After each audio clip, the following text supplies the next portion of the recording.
에베소 교회는 바울이 감옥에 있을 때에 쓴 서신입니다. 그리고 이 교회는 바울이 2차 전도 여행 때 세운 교회이고, 그 다음에 3차 전도 여행 때도 각별히 이 교회에 3년간 머물면서 성도들을 이렇게 보살폈어요. 아주 그 마음이, 이 교회에 대한 사랑이 지극했습니다. 사도행전에 보면 19장에 사도 바울이 얼마나 이 교회에 심혈을 기울이고 거기에서 고난을 받았는지 잘 묘사가 되어 있어요. 그 동력자 아볼로가 있었는데 그 사람이 이제 고린도 교회는 지금 그리스에 있고, 에베소는 지금 터키 지방에 있습니다. 거기 아볼로와 같이 있었는데 남겨두고, 그 사역을 위해서 남겨두고 바울 혼자서 에베소를 건너가요. 거기서 사람들에게 이제 묻습니다. 너희들 세례를 받았냐 이렇게 물으니까, 예, 세례를 받았습니다. 어떤 세례를 받았느냐? 요한이 가르치는 물 세례를 받았습니다. 이렇게 이야기를 합니다. 그런데 예수님께서 주시는 성령 세례는 들어보지 못하느냐 그러니까, 그런 것은 들어보지 못하고 가르침도 받지 못했다 그래요. 그래서 바울이 몇몇을 세례를 주고 안수를 하니까 갑자기 성령이 임해가지고 이 사람들이 신령한 말을 하고, 그리고 예언을 하는 거예요. 이 장면을 보고 일부 유대인들은 이 무슨 요사스러운 사람이 다 있나 해서 핍박을 합니다. 가르침을 받지 않아요. 그래서 전도하는 것을 포기하고 두란노 서원이라는 곳에 들어가서, 그러니까 유대인 회당에서 나와가지고, 그래서 가르치지 않고 두란노 서원에 들어가가지고 예수님 말씀에 대해서 강론을 해요. 가르쳐줘요. 2년 동안 거기에서. 그래서 많은 사람들이 예수님을 영접을 하게 돼요.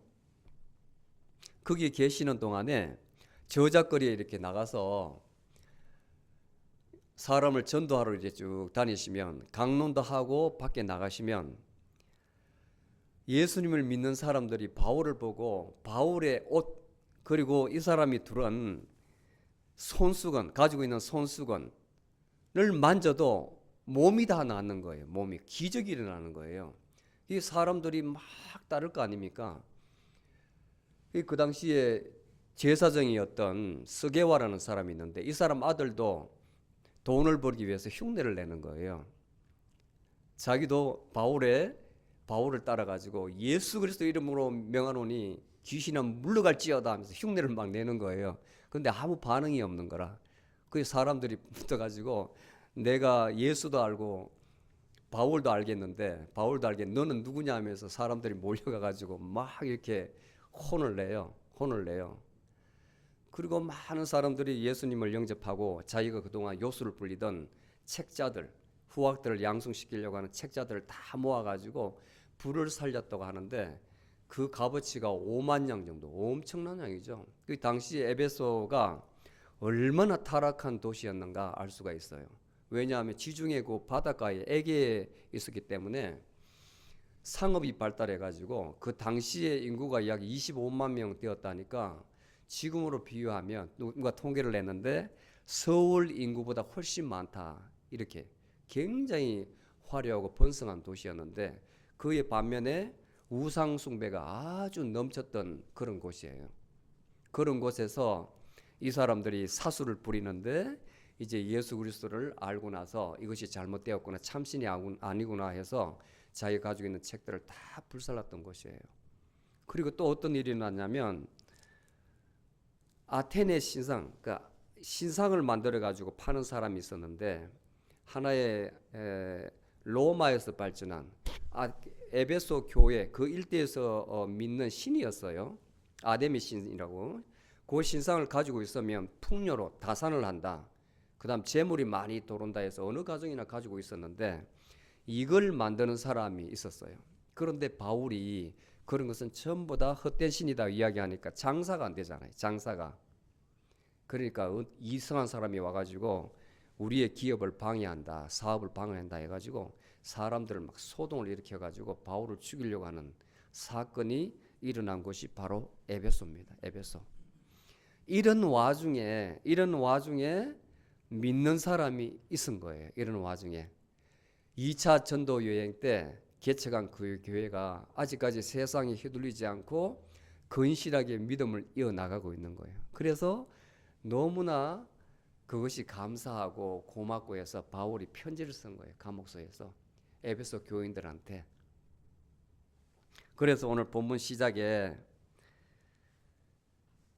주 예수를 믿는 너희 믿음과 모든 성도를 향한 너희 사랑에 대해서 듣고, 감옥소에서 아직까지 그런 분위기 하에서 믿음을 지키고 있고 그 믿음에 따라 가지고 사람들에게 사랑을 베풀고 있는 거예요. 사랑을. 너는 믿는 자다, 너희들은 믿지 않는 자고 우리는 믿는 자다, 이렇게 배척하지 않고 선을 끊지 않고 참으로 믿음 안에서 다른 무리들을 사랑을 베풀고 있는 거예요. 그 말을 들으니까 너무나 감사한 거예요. 너무나 감사한 거예요. 이들은 이미 하늘의 신령한 복을 받았다, 이렇게 판단하는 겁니다. 그래서 시작할 때 이로 인하여 이렇게 나와요. 이로 인하여. 무엇 때문에? 무엇 때문에?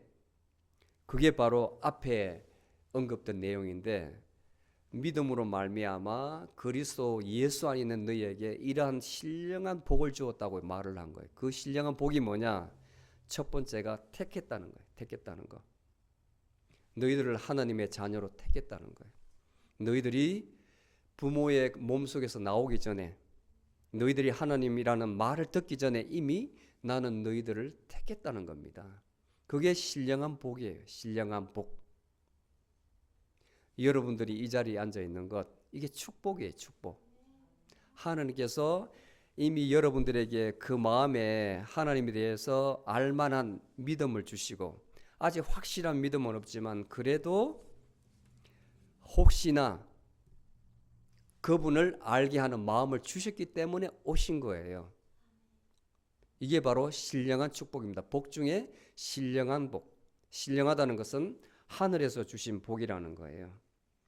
근데 그것은 그냥 주신 게 아니고 그리스도 안에서 여러분들이 이제 세상 것을 그렇게 추구하지 않고 이제는 믿음으로 말미암아 그리스도에 대한 어떤 택함, 그리스도 쪽에 넘어오기를, 그분에 대해서 알기로 한 그 마음이 있기 때문에 그런 거예요. 주신 거예요.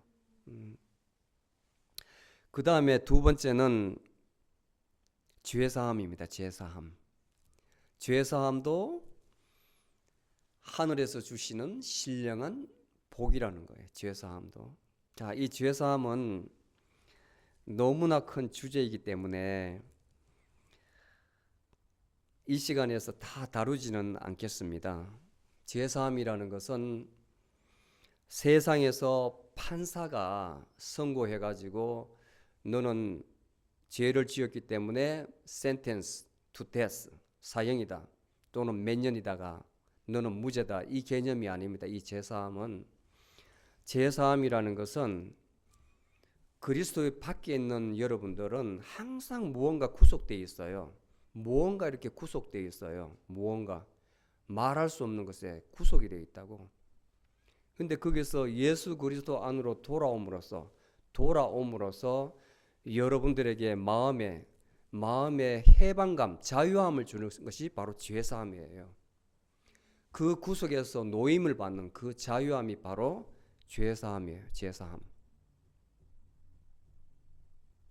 이 의미가 굉장히 큽니다. 이 의미가, 여러분들이 이 죄사함을 체험하고 나면 세상의 모든 것을 다 사랑할 수가 있어요. 그 순간에. 제가 나중에 시간이 되면 기억에 이제 제가 정확하게 기억을 하고 있는데, 아마 제가 29살, 한국 나이로 29살 때, 그때에 그 병원에서 저를 이제 평생 불구자가 된다고 이렇게 이야기했을 때인데, 다쳐가지고 병상에 있으면서 이 체험을 했었는데, 참 신기해요. 그게 잊혀지질 않아요. 그 마음이, 그러니까 바울이 이야기한 예수 그리스도 안에 있는 그 기쁨과 평강이라는 그 말이 사실 그대로예요. 사실 그대로. 그리고 옛날에 내가 봤던 사람, 옛날에 내가 봤던 그 나무, 옛날에 내가 봤던 그 건물, 이것이 모든 게 다 달리 보여요. 달리. 똑같은 그 물체는 그대로 있는데 내 안에 뭐가 다 나를 바꿔놔 버린 거예요. 나를. 그게 바로 죄사함이에요. 죄사함. 엄청난 자유함이 있어요. 아무런 어떤 근심, 걱정, 두려움 이런 게 없어요. 앞일에 대한 그 상태. 무언가 노임을 받은 거예요. 무언가 노임에. 나를 꽉 잡고 있던 무언가에서 확 노임을 받은 거예요. 그것이 신령한 복이라는 겁니다. 신령한 복. 그 다음에 인치심을 받았다는 건데, 인이라는 것은 도장이라는 말이거든요. 도장. 여러분들이 이제 구원의 복음을 듣습니다. 지금 이렇게 말씀 듣는 게 복음인데, 이 복음을 듣고 여러분이 억울히 한다면 하나님께서 여러분들 영혼을 인치심을 주는 거예요. 인치심. 도장을 탁 짓는 거예요. 너희들은 나의 자녀다. 너희는 나의 자녀다. 세상에 마귀의 자녀가 아니고 바로 나의 자녀라는 거예요. 인지심을 받은 거예요. 도장이 찍힌 거예요. 그 옛날에 바로가 이스라엘 백성들을 다 죽이려고 할 때에, 초태생을 다 장자를 죽이려고 할 때에 그 인치심이라는 것은 인방에 피를 바른 그 집은 하나님의 영이 다 천사가 피해간 거예요. 그거 지키지 않는 집만 그 장자가 다 죽었습니다. 여러분들 가운데에 하나님의 인치심을 받으면 심판날에 피해가는 거예요. 그 죽음을 피해가는 거예요. 정죄함이 없는 거예요. 정죄함이 없는 거예요. 인치심이 그렇게 중요합니다. 피가 발린 거예요. 피가 발린 거예요. 도장이 찍힌 겁니다. 하나님의 자녀로서 절대로 인치심을 받은 사람은 건들지 말라. 내 자녀이기 때문에 해하지 말라. 얼마나 놀라운 축복이에요. 얼마나 놀라운 축복이에요. 하나님의 자녀라는 것은 여러분들 입에서 기도할 때에 아버지라고 말할 수 있는 것은 여러분들 하시는 것이 아니고 내 안에 하나님의 영이 있기 때문에 공조하는 겁니다. 내 안에 계신 하나님의 영이 말씀하시기 위해서 그렇게 하라고 말씀하셨기 때문에 말이 나오는 거예요. 아버지라고. 그렇지 않고는, 믿지 않는 사람은 절대로 예수님을 주님이라 시인하지도 않고 하늘에 계신 아버지를 아버지라고 말하지도 않아요. 말하지도 않아요. 말할 수도 없어요. 거부하니까. 이것이 바로 하늘에서 주신 신령한 복입니다. 이 복을 에베소 교회에 있는 성도들에게 주셨기 때문에 이로 인하여 이렇게 나오는 겁니다. 이로 인하여 그 믿음을 그대로 가지고 있는 너희들에게 너무나 감사해서 내 기도할 때마다 너희들을 내 기억 속에 넣어서 너희들을 위해서 기도한다. 그런데 바울이 이 에베소서 성도들에게 이 믿음이 굳건한데도 불구하고 그 기도하는 내용을 보면 참 은혜로워요. 두 가지를 위해서 기도를 해요. 이 중보기도라는 것은 이렇게 중요한 것 같아요. 이미 믿음이 있다고 그 믿음을 보고 감사하다고 했는데 그 믿음을 견지하기 위해서 기도를 해주는 거예요. 기도를. 자, 첫 번째가 뭐냐면 지혜와 계시의 영을 너희에게 주사 하나님을 알게 하시고. 지금 에베소 교회 성도들은 하나님을 알고 있습니다. 알고 있는데 왜 하나님을 알게 하시기를 기도를 했을까? 그 앞에 말이 중요해요. 그 앞에 지혜와 계시의 영을 주셔서 그냥 지성으로 아는 것이 아니라 하나님께서 하셔야 된다는 거예요. 지혜라는 이 위즈덤도 쉽게 말하면 하나님이 주신 거예요. 하나님이 주신 것. 이 지혜도 하나님이 주신 겁니다. 그리고 계시라는 것은 모든 인간은 자기 자력으로 하나님을 알 수가 없어요. 고린도전서 1장 21절에 보면 사람은 하나님을 알 수가 없다고 그랬어요. 하나님 알 수가 없다고 그랬어요. 하나님께서 계시를 하셔야 돼요. 계시를. 하나님께 계시라는 것은 스스로 인간 앞에 하나님께서 나타나셔야 된다는 거예요. 제가 말씀드렸죠. 이 계시는 두 가지 방법이 있는데 첫 번째는 일반 계시라고, 일반 계시.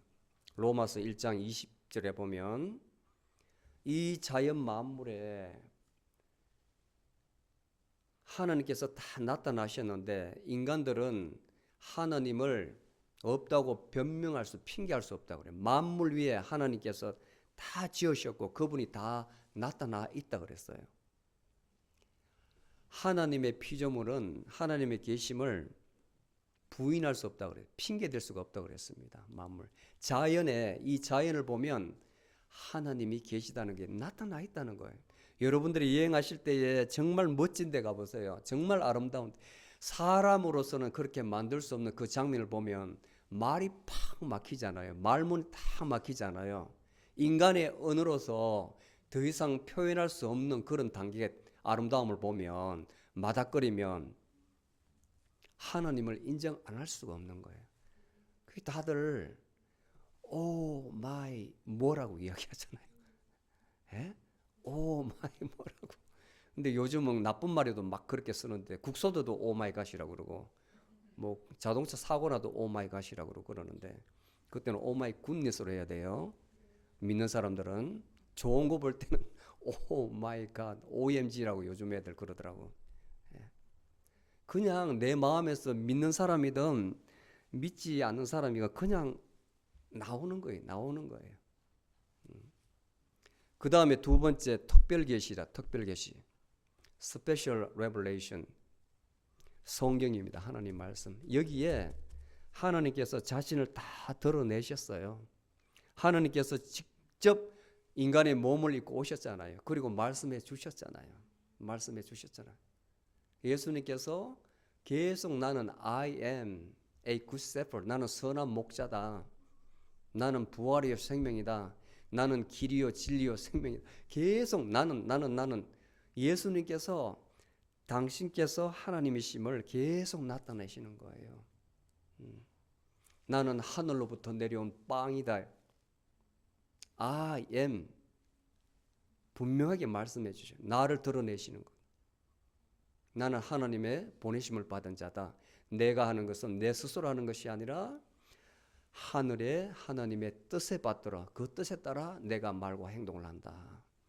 너희들이 나를 믿지 못하겠거든 나의 하는 행위를 보고 믿으라. 나타내 주셨어요. 그런데 하나님을 안다는 것은 여기에서 지성적으로 아는 것이 아니라 우리의 인간적 지식으로 아는 게 아니라 하나님께서 지혜와 계시의 영을 주셔서 알게 하라는 거예요. 그 말은 여러분들 마음에 하나님의 영이 있어야 된다는 겁니다. 성경을 볼 때도 여러분이 만약에 마음을 가라앉히고 그 안에 들어가서 보지 아니하면 어떤 때는 꽉 막힐 때가 있어요. 경험을 그때를 그냥 지나치지 마시고 하나하나 이렇게 생각을 해보세요. 그래야 믿음이 성장을 합니다. 믿음이 꽉 막혀서 걸지 않아 이렇게 안 들어올 때 있고 눈은 따라가는데 뭔 말인지 그냥 막 방해받을 때 있잖아요. 그게 사탄이 역사하는 겁니다. 사탄이. 왜냐하면 하나님의 영과 세상의 영이 늘 끊임없이 싸우는데 세상의 영이 방해하고 그 말은 내 마음이 벌써 다른 데 가 있다는 거예요. 내 마음에 세상의 영이 꽉 차 있으니까 계시의 영, 하나님의 영이 힘을 발휘하지 못하는 거예요. 여러분들이 그냥 캄캄하게 막아버리는 거예요. 정말 정한 마음으로 읽을 때에 깊은 은혜를 주세요. 깊은 은혜. 너희들이 하나님을 알기 위해서는 성령의 도움을 받아야 된다. 이것을 너희들이 알아라 이 말이에요. 항상 그리스도 안에서 성령님의 의지에서 하나님을 더 알아라 이렇게 기도를 하고 있습니다. 또 생각해 보세요. 왜 사람은 하나님을 알지 못하는가? 믿지 않은 사람들. 믿는 사람조차도 궁금해하는 사람이 있는데 내가 계속 체험을 해봐, 시험을 해봐, 내 몸을 가지고. 사람과 사람이 대화를 하면, 여러분들 친구하고 대화를 하면 1시간, 2시간, 3시간 밤새워서 이야기하잖아요. 특히 남자는 모르겠는데 여자분들 대단해요. 전화로 이렇게 제가 한국에 있을 때 보면 누구라고 말은 안 하겠는데 전화를 갖다가 몇 시간 하고 나서 끊을 때 다음에 또 통하자 이래요. 그렇게 말을 많이 해놓고도 다음에 또 통하자 이러면서 끊어요.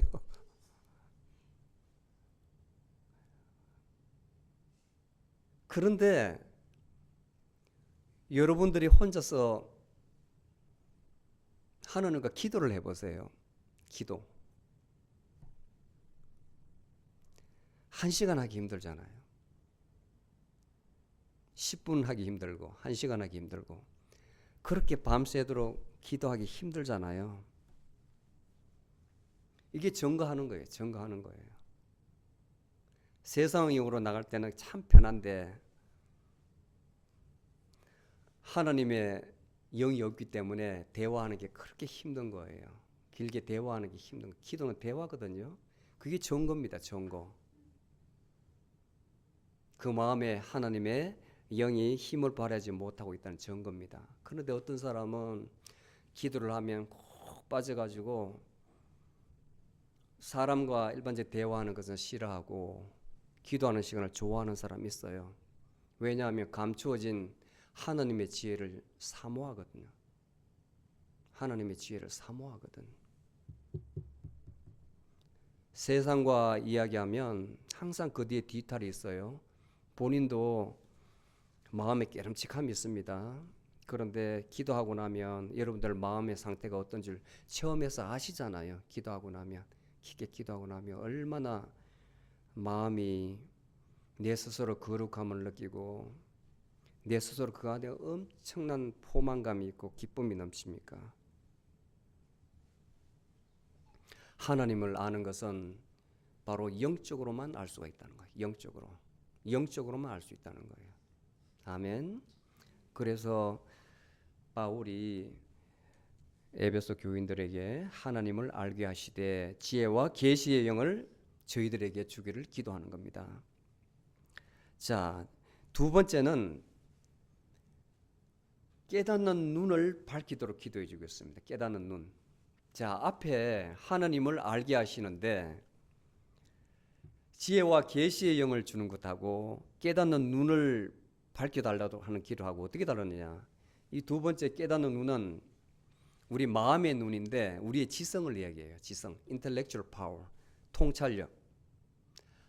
앞에는 성령님 주시기를, 두 번째는 우리에게 깨닫는 통찰력, 그러니까 그를 보고 깨닫는, 알 수 있는 지식, 지성을 주시기를 기도하는 거예요. 이것도 마찬가지 성령님의 조명이 있어야 됩니다. 조명이 enlighten. 우리의 마음을 눈을 밝혀주는 것도 성령님이 하십니다. 성령님이 마음의 눈을 밝혀달라. 마음의 눈을. 자, 지금부터 왜 우리 마음속에 눈을 밝혀달라고 기도하는가? 세 가지를 바울이 제시를 했어요. 세 가지를. 앞에 성령님은 하나님을 알게 하는 지식, 뒤에 그 눈을 밝혀달라는 것은 세 가지를 첨언을 했었는데, 첫 번째가 너희들이 부르심의 소망이 무엇인지 알아야 된다. 부르심의 소망. 두 번째는 우리가 받은 기업의 풍성한 영광이 무엇인가.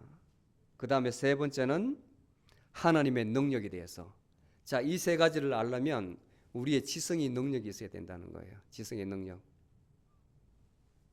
그러면 부르심의 소망이 무엇이냐? 이걸 무엇을 이렇게 다른 말로 이렇게 풀어 설명할 수 있냐면, 부르심이라는 것은 콜링입니다. 콜링. 통상 이제 성직자들, 목회자를 보면 가장 중요한 게 너희들 콜링을 받았느냐, 부르심을 받았느냐 이렇게 많이 물어요. 질문을 많이 해요. 헤븐리 콜링이라는데 이 콜링은 일반적 콜링이 있습니다. 일반 성도들에게 일반적 콜링도 있어요. 하나님께서 막 기도할 때에 이렇게 속삭이거나 부르심, 뭘 하도록 이렇게 부르심을 받을 때가 있습니다. 누구나 다 믿는 자에게는 그런 체험을 할 수가 있어요. 그런데 중요한 것은 effectual calling이라는 게 있어요. 효과적인 부름이라는 게 있는데 이것이 바로 중요해요. 이것이 바로 성령님께서 그 마음을 움직이시는 거예요. 성령님께서 움직이시는 겁니다. 왜냐하면 그 마음에서 어떤 역사를 일으키는 것이 아니라 착한 일, 선한 일을 하기 위해서 무엇이 움직인다. 빌립보서 1장 6절에 보면 너희 마음속에 선한 일을 하시게 하는 이가 있으니 이가 바로 예수님의 영이라고 이야기하시거든요. 그게 바로 effectual calling이에요. effectual calling. 뭔가 나로 하여금 반응하게 하시는 것. 뭘 위해서? 소망을 위해서. 자, 여러분들 왜 예수님을 믿습니까? 전도를 당해서 믿는 겁니까? 안 그러면 남들 다 믿는데 나는 왜 안 될까? 그런 어떤 호기심에 의해서 의심을 해소하려고? 그 잘 개념을 잡으셔야 돼요. 기독교의 3덕이 뭐냐면 믿음과 소망과 사랑이거든. 근데 소망, 믿음과 사랑은 많이 강조하는데 이 소망에 대해서는 말을 잘 하지 않아요. 이 소망은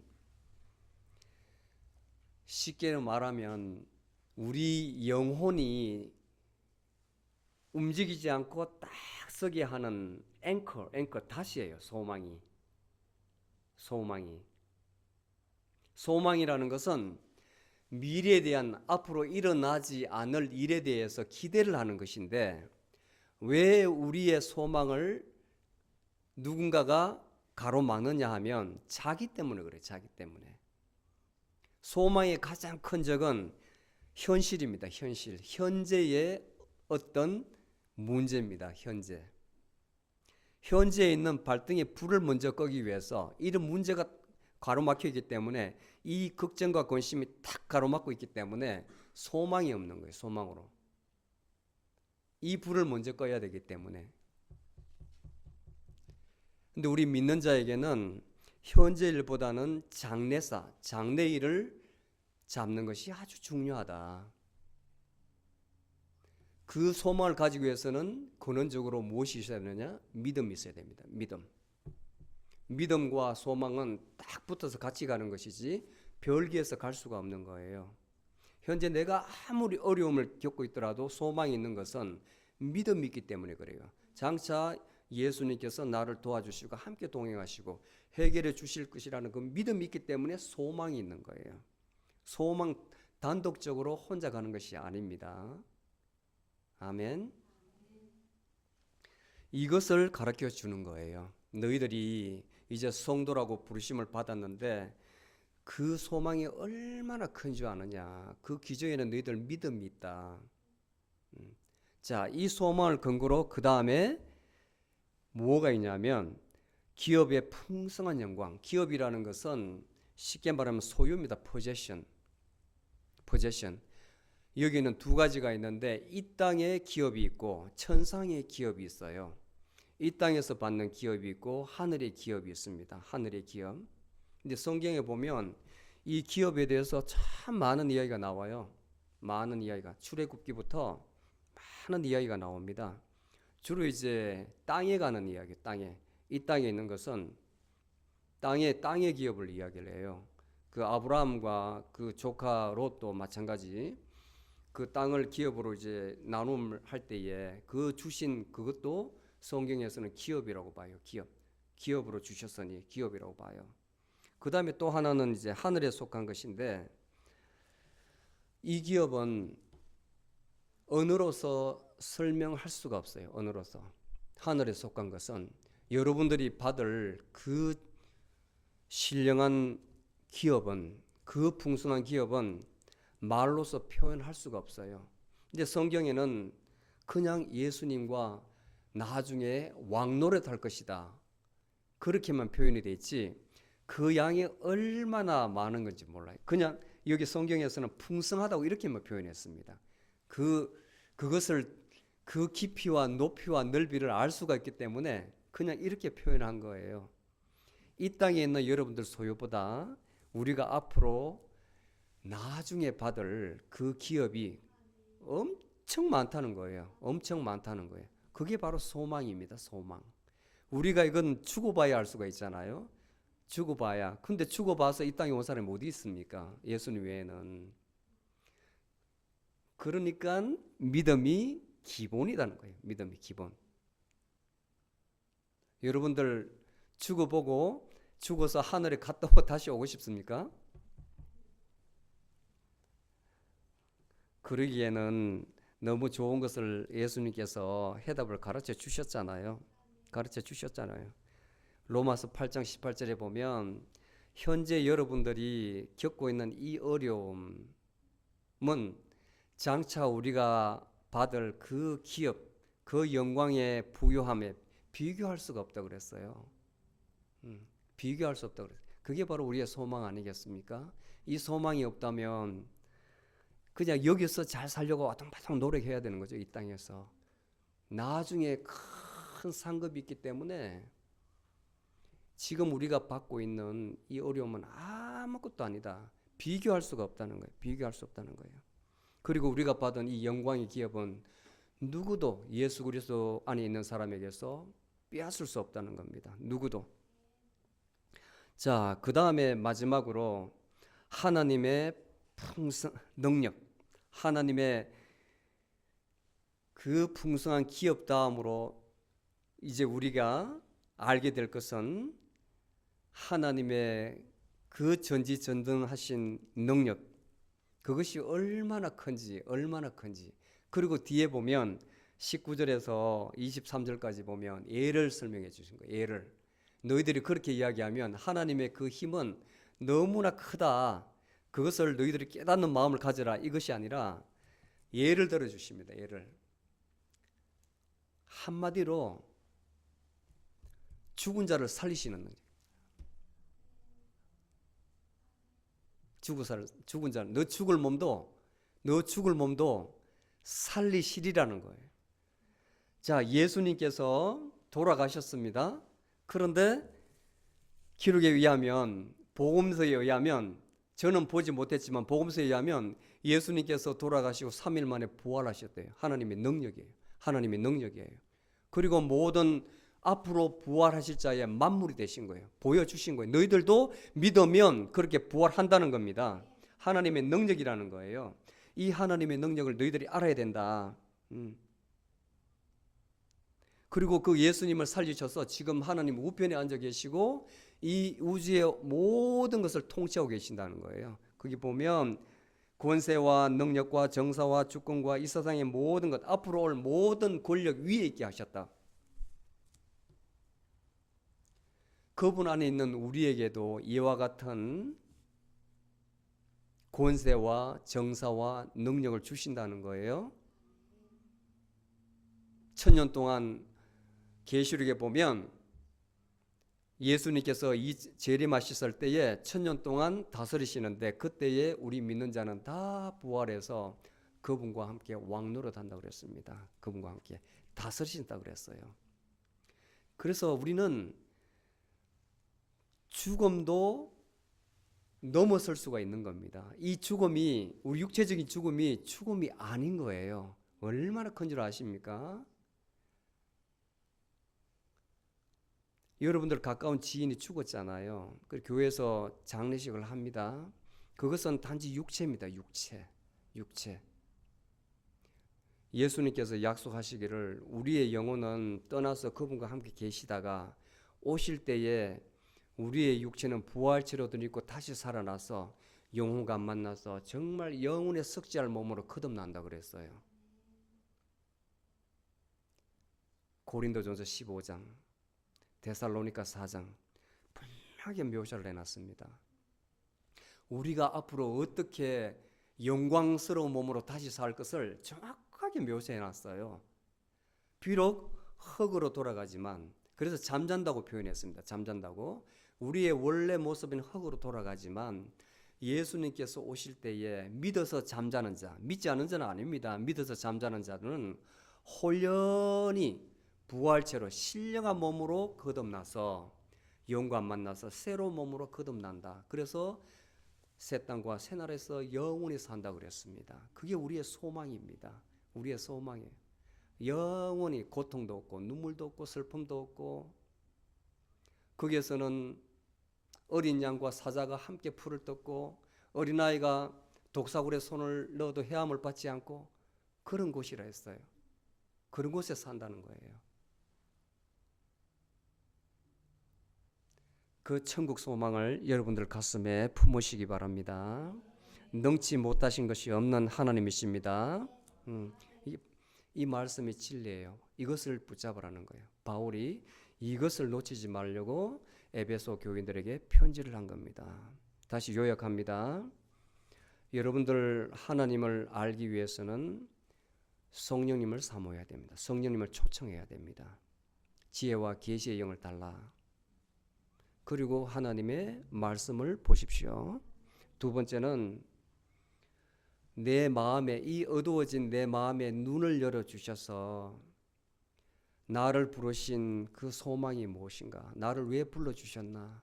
나에게 주신 소망이 무엇인가? 그리고 나에게 이 땅뿐만 아니라 앞으로 주실 하나님의 풍성한 선물, 그 기업이 무엇인가? 그리고 나를 나중에 장차 죽을진데 다시 살리셔서 다시 부활의 몸을 입고 예수님 곁에 영원히 살게 하는 그 소망, 그 능력, 그것을 너희들이 알아라는 거예요. 지성으로 알아라는 거예요. 이것을 꼭 명심하시기 바랍니다. 아멘. 기도하시겠습니다. 주님,